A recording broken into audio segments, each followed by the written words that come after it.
Nadine says she was raped by UN peacekeepers on the day her husband was killed by Muslim Seleka rebels last year.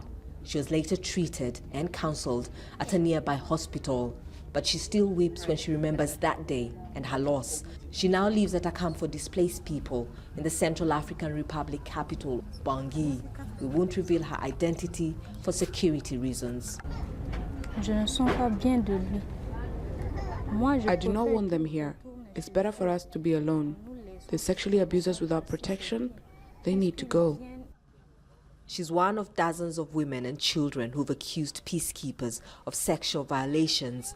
The UN is investigating more than 100 cases and has confirmed several.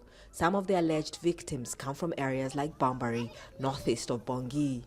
Many Central Africans are angry. Those we spoke to say that they are losing faith in the UN force, but they also understand that the mission is helping very much in keeping people relatively safe, especially in remote areas like this one.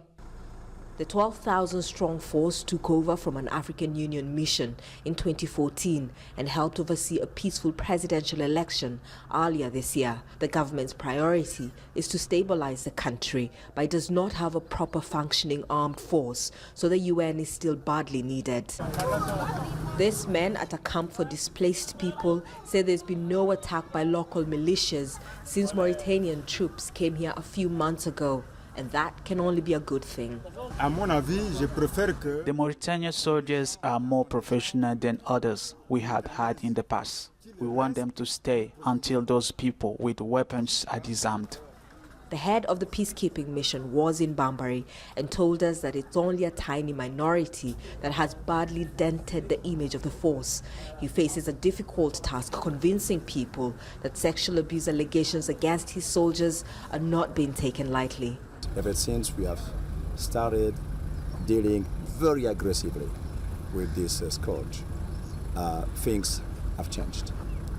The number of new cases, I'm not talking about new allegations, the new cases are down to 2, which is still regrettable. Some troops have already been sent back home for gross misconduct, but people here want more. They want trials, convictions, justice. Catherine Soy, Al Jazeera, Bambari in Central African Republic.